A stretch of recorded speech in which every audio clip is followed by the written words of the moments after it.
Thank you for joining us. Despite making up more than half of the population, only few of the youth find themselves involved in the political decision-making of the country. Often, they are perceived as inexperienced and lacking the skills to take up political positions with the status quo. Now, youth are seeking opportunities, embracing up for inclusion in the political process. All right, joining us to discuss this is political affairs analyst Oluwadamilare Kafishewan. I hope I got your name. Oluwadamilare Kafishewan. Okay. Oluwadamilare Kafishewan. All right. Oluwadamilare Kafishewan. Thank you so much for joining us on the program this morning. Thank you. Now, let's begin with how we got here. We know that youth participation in politics is not something new to Nigeria. Definitely. Of course, we had the periods of the Yakubu Gowons and all of them at that period. Yeah, right. But suddenly, it seems that period phased out and nothing happened, and then we began to see people clamor. What do you think happened at that point that we saw that youth participation became a thing of the past, perhaps? Okay, thank you for having me on this program. I remain my humble self, Oluwadamilare Kafishewan. When we are talking about youth participation in politics, it started back in the years when we have the likes of Awolowo, Zeke, Gowon. They actually took the affairs of the country back then as a youth. But within short period of time, we noticed then, back now, that a lot of youth are not that, they are not showing interest in politics. But there was a big change in the last general election. Was it the youth that were not showing interest, or there wasn't the opportunity for them to participate? Probably the youth were not showing interest in politics, but right. yeah, probably. But we have a very huge change in the last general election, where we have a lot of youth who came on board to contest for the general election, both in the House of Assembly, House of Reps, and even in the Senate, you know. So that they have to take the bull by the horn. I say, okay, it is high time for us to come up and also show the interest, and also to... That was after the Not Too Young to Run. That was after the not Too Young to Run bill, and we have a lot of youth. For example, I'm a youth, and I contested for the last general election because I was like, oh, we can't just keep doing the same thing the same way in the old ways again. The future belongs to those who believe in the beauty of their dreams, and the future belongs to us. It's high time for us to come on board, and also to take the affairs of the economy, to represent our people, to give them the dividends of democracy, to give them a quality representation. And that is one of the things why I actually came out in 2019 election to contest, and it was awesome. I can see the involvement, you know, but we need more involvement come 2023, so that we can show them that yes, we are also capable of doing things in the right way. We can represent our people very well, effectively and efficiently. Now, you understand? Perhaps speak from your experience. What happened at the time when you contested? Wow. Did you gather the kind of support you needed from the party, from the people? What happened? Let me give you let me run through easy. 2019 election. When I came on board as a member of PDP, that's People's Democratic Party, I went to my hometown. I'm from Badagry. I said, oh, it is high time for me to represent my people. That's the Badagry Constituency 1 at the Lagos State House of Assembly. The love was there, the massive was there. The youth actually turned up that, oh, if we can see a youth who has this passion to represent us, it is high time we rally around this youth and let's give him our support. But to my dismay, the party, I can't say there was even a primary election, there was a consensus, and I was never picked as a candidate. But I felt, no, we can't. And the candidate they actually picked against someone who is more knowledgeable, they can't even use his pen to write the boy is good. That's a very big slap on the youth. And I felt, oh, we can't just keep continuing this way. Somebody who is a BSc holder, somebody who is an MBA holder, somebody who has more than 2 or 3 professional qualifications against someone who is a school cert holder. I felt, oh, this is... How involved were you in party activities? I was involved. Funny enough, I was a member when I was in my secondary school. I was involved. I was involved from the grassroots when I was in my secondary school. That was when I was a member of the People's Democratic Party. And every of the activities I was in short, in my area, my popular name was even Babe. That people know me to be Babe. Right. You know, both the young, the old, everybody.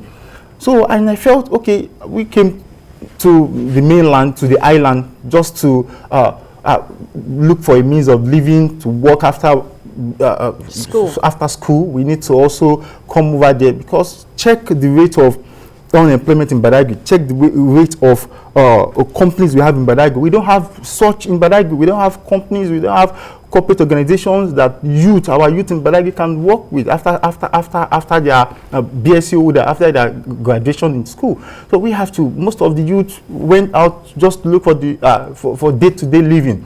And we were here. You know, after that, we feel, okay, it is high time to also give back to the society. Let's go back to our own hometown and contest and represent our people very well, which I did. And, you know, for over 1 year before the primary election was held around August 2018, you know, and when I felt, oh, this is the way to go, and I can still see the love everywhere was Agog, OSK here, OSK there. This guy is ready to represent. Come and see the policy I actually put in place, that, okay, these are the bills that Damila is going to pass once given the opportunity to represent the good people of Badagry Constituency in House of Assembly. In short, I have an official website where all my policies, the bills I want to pass, everything, where I outlined, everything is there that people can just go. Your strategy. Yes, my strategy was being put in place, you know, in a more proper way, in a more strategic way. You understand? So I felt, okay.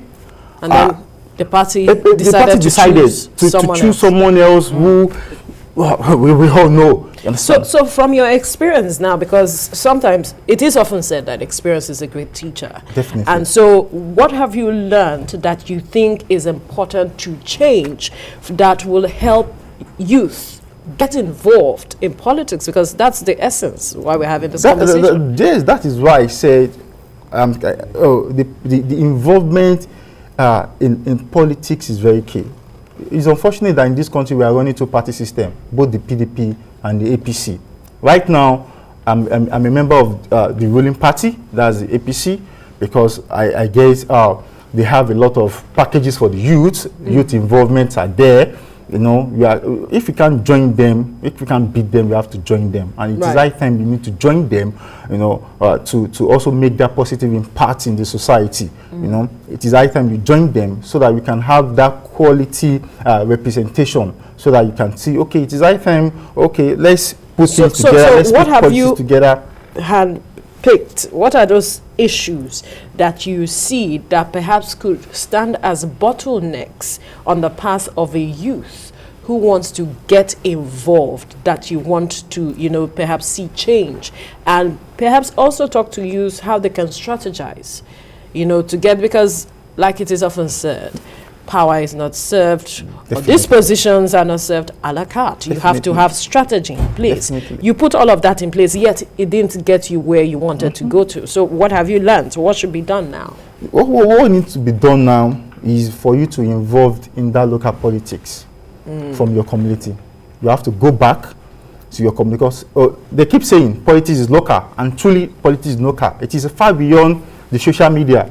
The people who want to vote, the electorate who want to vote, they are the pepper sellers, the groundnut sellers. They are there for them to vote for you. So for you to get their vote, you need to go back to your community to start sensitizing them. Now, INEC registration is on right now. How many people are out there to sensitize people that, okay, there's a registration that is ongoing for 2023 election. You need to register for you to, that will enable you to vote.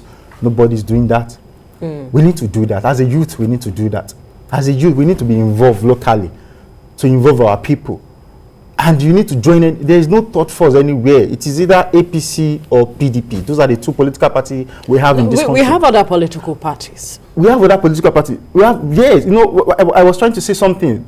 When PDP failed to give me the ticket, I went to Labour Party to contest to get the ticket. Do they have, it was a very tough moment for me, because they don't have the zonal ESCOs, they don't have the ward ESCOs, they don't have the LGA ESCOs, they don't have the state ESCOs. Those are the things that they are don't there. have the structure. The structure is not there. But when you are talking about my own political party right now, APC, we have a very wonderful and fantastic structure. The structures are there for you to see, for you to follow through. That is why we have to join them. That is why we have to be with them. That is why we need any positive impact we want to make. We have to join them to make it together. And that's a lesson for all other parties. All the other parties, because we can't just come. 2023 election is coming. We can't come up in 2022 and say, "Oh, not too young to run. Oh, you want to contest for the election." You won't win. You won't go anywhere. You won't go far, because we have a structure. The structures are there. You need to follow the structures. It is a very tough thing for you to put those structures in place. It takes time. It takes years. It takes months. It takes a lot of brainstorming section. It takes a lot of ideas for you to come up with those things. And it takes money. It takes money. And remember, those people that you want to bring into those new political party, one or two of them are already involved in other parties. They will only take your money and go, and they will still go back to APC. That's just a fact. If we are clamoring for a change, if we are clamoring for a third force, where are the third force? We don't even see them now. So the only party I am seeing right now is my own political party, APC. And we are there come 2023. Well, the PDP is also there, so we cannot just say it's APC that is just there. There are other. You may not accept them, maybe are born out of experience with them, but that doesn't mean that they are not in existence. They are in existence, but right. But are they serious politically? You cannot conclude for PDP. We are not here for parties. So the focus is youth participation. Definitely. So let us focus on youth participation. Definitely. And that is where the crux of the matter is. Whoever wants to join any party, whatever is going on in any party is not the issue right now. So let's just get back to the matters. Lessons learned are what we want to draw from. You have talked about the fact that parties who might want to be the third or fourth force have to have the structures in place. Yes. Very, very important. Very key. So what else is also important for youth? Because you said that they can't just come up in 2022 and begin to say they want to do this, they want to do that, and all of it. Because that's what we often see. Every political year we see some persons come up to say, we want to be this, we want to be that. But like you have pointed out, it takes time to build these things. There's a process. There's a process, and we need to follow the process through. Right. So those are the processes I actually explain to you that we need to follow through. So you can't come up a year, 6 months to the elections and say, oh, you want to contest. No, there's a process. So you also mentioned talking about sensitizing people to get registered and their PVCs. Now, have we come to the point, can you say that with the level of perhaps advocacy that we have seen over time, people have come to understand how valid and important these PVCs are for them? Yes, people have come to realize that, and also we need to sensitize them more about it. We have over 60%, the population of youth in this country is over 60%. So that means the power belongs to us. That means we have the power. But how many of them have their PVC? I'm coming. By this, now the INEC registration is on. Remember, there are some people that they will clock 18 years this very year. Some will also clock 18 years next year. That means they have the power to vote. And the numbers are increasing. The numbers are increasing for the youth. Have we gone out there to sensitize them, to tell them that these are what is involved? Have we gone out there? What I did in my own community a few days ago, I told some of my movement, my youth, my group, I have a movement. I told them, okay, I guess we need to let's go to the rural area. Let's get a bus, because from where we have the INEC office, from my own hometown, my own ward, to where we have the INEC office is between a 45 minutes drive to 35 to 45 minutes drive. Okay, can we get a bus that will take these guys from our own ward, from the rural area community to the INEC office for them to register? Let's have a group, okay? Make this easy for them. Make this easy for them, to encourage them for them to vote. They actually saw an available bus that will transport them from their own place down to the INEC office, and it will also take them back. That alone they will show more interest in it to even go and register. Now imagine after the registration of their INEC, their voters card and things like that. Oh, this is OSK. I need your vote. Come 2023. Definitely, I will get their vote because I've what? I have done that. I have done the job. I have sensitized them. I have appealed to their conscience that okay, it is high time for us to, so that they can also know that you having a voter's registration card is very key. Is very important. Apart from you using it to vote, you can use it for a lot of things. How about those who say that appealing to the conscience of people is not enough with the way our politics has now been structured? Appealing to their conscience is enough. You want to contest for any electoral post. Have you elective post? Have you told the people that these are the things, these are the policies that you want to bring on board? Have you told them these are the things that you want to do? Have you explained to them, okay, if giving me the mandate, these are the things that I am bringing on board for you? It's not about rice, this or that, money. They will collect your money. Some people will collect your money because they have conscience. They will collect the money from you and still vote for the right person they know that will deliver the mandate for them, the person they know that will give them the dividends of democracy, that person they know that will represent them very well, and they will feel the quality representation. Those are the persons that they vote for. Right. Now, let's look at one aspect that some persons say that perhaps awoken the conscience or consciousness of youth in the country, which is the NSAS. Yes. That movement, from what we saw, showed that the youth had awoken to whom they really are, the responsibility and what they can achieve. And I'm wondering if you see it as that the youth at that period showed that they had awoken to the changes they can make in the polity and everywhere when necessary. But has that really changed anything over time? And can it actually change something? Well, it has. During the NSAS issues, we actually make a very big statement to the government that the involvement of youth in everything is very key. We made a very big statement, and it was loud and clear. And I'm very sure the government are also being careful in the involvement of what youth. has changed since that time? A lot of things have changed. A lot of things have changed. A lot has changed. Because now they are also afraid of the youth. Because they know the power. Afraid? Yeah, they are. The powers are there. They know the powers are there. Right now, what we need to do is to give we need to give peace a chance. Everywhere need to be calm.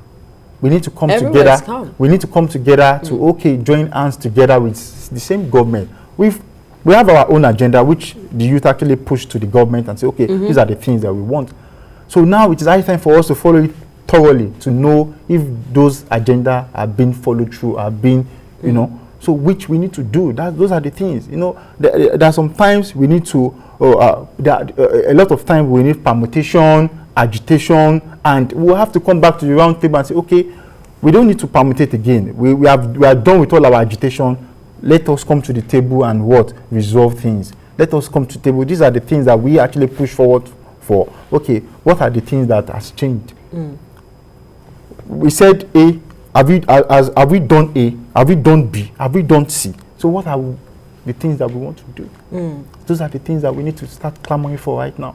Have the youth then showed capacity to take up the responsibility of certain roles in political positions across the country? Yeah, we have various strata. Yeah, we have a lot of youth who are ready to take up a lot of responsibility in this country. We have a lot of youth who are capable, to take up responsibility. And they are all there. You will see a lot of them will come up.